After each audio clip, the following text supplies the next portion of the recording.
Hi friend, ನಾನು ನಮ್ಮ friend ಬೇಗನೆ ಎದ್ದು ಅಂಜನಾದ್ರಿ ಬೆಟ್ಟಕ್ಕೆ ಹೋಗೋಣ ಅಂತ ಪ್ಲಾನಿಂಗ್ ಮಾಡಿ ಹೋಗ್ತಾ ಇದ್ದೀವಿ. ಹೋಗ್ತಾ ದಾರಿಯಲ್ಲಿ ಮಳೆನೇ ಬಂತು ಫುಲ್ಲು. ಆ ಮಳೆಯಲ್ಲಿ ತುಳಿಸ್ಕೊಂಡು ಒಂದು ಸಾಂಗ್ ನೆನಪಾಯ್ತು, ಮುಂಗಾರು ಮಳೆ. ಆ ಸಾಂಗ್ ಕೇಳ್ತಾ ಅಂತ ಹೊರಟಿವಿ ನಾನು ನಮ್ಮ ಫ್ರೆಂಡು.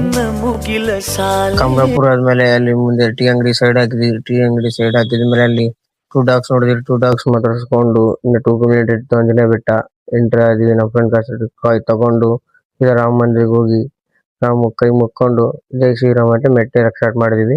ಏರ್ತಾ ಹಾಫ್ ಗುಡ್ಡೆ ಏರ್ದ್ವಿ. ಹಾಫ್ ಗುಡ್ಡೆ ಮೇಲೆ ಸ್ವಲ್ಪ ರೆಸ್ಟ್ ಮಾಡಿ ಮತ್ತೆ ಹೋಗಿ ಜನ ಯಾರೆಲ್ಲ ಅನ್ಕೊಂಡಿದ್ವಿ ಫುಲ್ ಜನನೇ ಇದ್ರು. ಒಳಗಡೆ ಹೋಗಿ ದರ್ಶನ ಮಾಡ್ಕೊಂಡು ಬಂದ್ವಿ. ಮತ್ತೆ ಹೊರಗಡೆ ಬಂದ್ಮೇಲೆ ನೋಡ್ತೀನಿ ನಮ್ಮ ಫ್ರೆಂಡ್ ಕಾಯಿ ಹೊಡಿತಿದ್ದಾನೆ. 2026 ನಲ್ಲಿ ಒಳ್ಳೆ ಹುಡುಗಿನಾದ್ರೂ ಕೊಳ್ಳಿ ದೇವ್ರೆ ಅಂತ ಬೇಡ್ಕೊಂಡು ಕಾಯಿ ಹೊಡಿತಿದ್ದಾನೆ. ಪಾಪ ಚೆನ್ನಾಗಿರೋ ಹುಡುಗಿ ಸಿಕ್ತಾವ ಮಚ್ಚ ಅಂತ ಮೆಟ್ಲು ಇಳಿದ್ವಿ. ಮೆಟ್ಲು ಇರುತ್ತಲ್ಲ ಒಂದು ಗಂಟೆ ತಗೊಂಡು ಇದು ತುಂಬಾ ಇಷ್ಟಪಟ್ಟರೆ ಕೊಡ್ಬೇಕಂತಲ್ಲ ನಮ್ಮ ತಮ್ಮ ಕೊಡೋಣ ಅಂತ ತಗೊಂಡು ಆನೆಗುಂದಲ್ಲಿ ನಮ್ಮ ಫ್ರೆಂಡ್ ಇದ್ದ, ಅವ್ನು ಬರ್ತೀನಿ ಅಂತ ಹೇಳ್ದ. ಅವ್ನು ಮೀಟ್ ಮಾಡ್ಕೊಂಡು ನೆಕ್ಸ್ಟ್ ಟೈಮ್ ಮಾಡಿದೀನಿ ವಿಡಿಯೋ. ಚೆನ್ನಾಗಿದ್ರೆ ಲೈಕ್ ಮಾಡಿ ಫ್ರೆಂಡ್. ನೆಕ್ಸ್ಟ್ ಟೈಮ್ ಚೆನ್ನಾಗಿ ಕೊಡ್ತೀನಿ. ಓಕೆ ಬಾಯ್.